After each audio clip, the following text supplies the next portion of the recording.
Y el contacto nuevamente, ahí lo vemos en pantalla, nuestro compañero Pablo Callejón. Vamos a hablar de la soja, de la venta de la soja, de la preocupación del gobierno y de la mirada de los productores. Porque por un lado hay una necesidad de dólares, Sí. Batakis lo ha planteado claramente, se requiere el ingreso de la moneda extranjera lo antes posible. Esto se supone que será parte del diálogo que va a mantener el presidente Alberto Fernández con el par norteamericano Joe Biden, esto de buscar alguna ayuda extra a la que se ha acordado con el Fondo Monetario Internacional o descomprimir el acuerdo con el fondo, digamos, encontrar allí dos variables que le permitan a la Argentina tener un desahogo. Y por el lado de los productores, que han vendido mucho menos soja que en años anteriores, la discusión es, bueno, ¿qué opciones genera el mercado para vender ahora la soja, ¿no? Claro. Los precios internacionales han bajado, pero no está claro si van a volver a subir, no hay una certeza en ese sentido. Y por el otro lado hay una especulación también ligada con la devaluación. ¿Qué va a pasar si finalmente se concreta esa devaluación que Batakis asegura no va a ocurrir, pero que en la práctica nos lleva a tener un dólar blue a casi 300 pesos? Sí, en estos momentos, Pablo, estaba observando, Sí. porque abrió el mercado 2.93 en una semana que comienza con dólar 2.93, récord. bueno, pero si es 2.93, habría como una pequeña tendencia a la baja. Hay que decir de todas maneras que esto recién Sí, por recién eso, abre. abrió hace una hora. Claro, hay que ver cómo termina cerrando la jornada, ¿no? Porque también es cierto de que se fue más allá de lo que preveían incluso los analistas, digamos, nadie imaginaba un dólar a 2.93 y es probable que después de esos picos se desinfle un poco, hay que ver en qué número se termina estabilizando. Pero la venta de la soja que está acumulada en los campos es el gran debate para los que vienen. Vamos a hablar en detalle. Dale. En el gobierno hay una gran preocupación por el fuerte retroceso que muestra la comercialización de soja por parte de los productores, que derivará también en un retroceso naturalmente en el ingreso de divisas.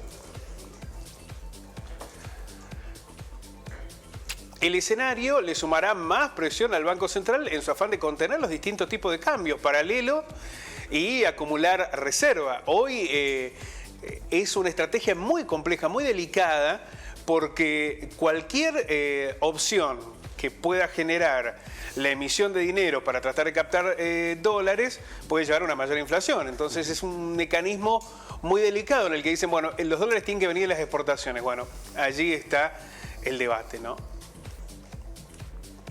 En junio, la primera semana de julio, las ventas de la oleaginosa de la soja cayeron un 32% con referencia al año pasado, ¿no? A los mismos meses del año pasado. Un 32% menos de venta. Al cierre de junio se llevaban comercializadas 11.400.000 toneladas de soja del ciclo 2021-2022, aproximadamente el 27% de la cosecha. Es decir, que todavía queda sin comercializar el 73% de la producción de soja. Nunca antes, en 15 campañas, pasó esto. Llegar a julio con el 73% de la producción de soja sin comercializar. ¿Esto qué implica? 23.300.000 toneladas. Dijimos que se vendieron 11 millones. Vos explicabas los momentos, el dólar, la especulación y todo lo que se está dando, ¿no? Del por qué estos números. Claro, Como el productor dice, no, yo necesito esperar a que haya mejores precios internacionales. Bajaron un poco y sobre todo lo que están esperando muchos es la devaluación. Sí. Bueno, si hay una devaluación... Y siempre está ese, ¿no? El que puede esperar, el que tiene la espalda y aquel que bueno, está claro. obligado, ¿no? Probablemente en esos 11 millones de toneladas que se vendieron están los productores a los que no le queda opción porque necesitan vender para poder resembrar, pensar nuevamente en la siembra y en la cosecha. Porque cuando uno plantea esta situación, muchos te dicen, no, el productor no puede esperar. Bueno, algunos. Algunos, claro, y el productor más chico, mediano, probablemente no puede esperar.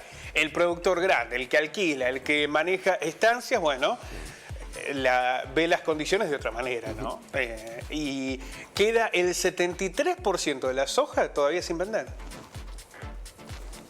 En mayo se vendieron en promedio casi 800.000 toneladas semanales, pero bajaron a 540.000 toneladas en las últimas 5 semanas. Esto incluye las 4 semanas de junio y la primera de julio, es decir, una caída del 32%. Esta desaceleración de las ventas implica un acumulado de 1.200.000 toneladas menos en este periodo de 5 semanas, que es lo que veníamos planteando. Es muchísima cantidad de soja y muchísimos dólares que no ingresan de las exportaciones. Bueno, los datos, otro elemento más. En algún momento se utilizó el mecanismo de presión, digamos. Sí. O venden o les aumentamos determinadas cuestiones, incluso ahí se ponían en juego las retenciones. Hoy no parece... A partir de tal día entonces obligaban ahí al vendedor a vender antes. Claro, por lo menos se vendía una parte, aceleraban ese esquema. Sí. El problema es que para que eso ocurra vos tenés que tener una convicción política. Y Bataki lo que está tratando de conseguir es al menos un respaldo. Ya ni siquiera estamos hablando de una convicción. No es que hay un gobierno convencido en ese esquema. Es el silencio de parte de la coalición, por lo menos del kirchnerismo, el enojo de Massa, que quería tener otro protagonismo en esta etapa, y nuevamente Fernández tratando de respaldar a Batakis. Hoy se esperaba de que hubiese una reunión con muchos gobernadores en una situación de respaldo y redujeron esa reunión a un acuerdo con 3 o 4 gobernadores. No hay tanto. A ver, la idea era que estén todos, Pablo. Todos, la gran mayoría.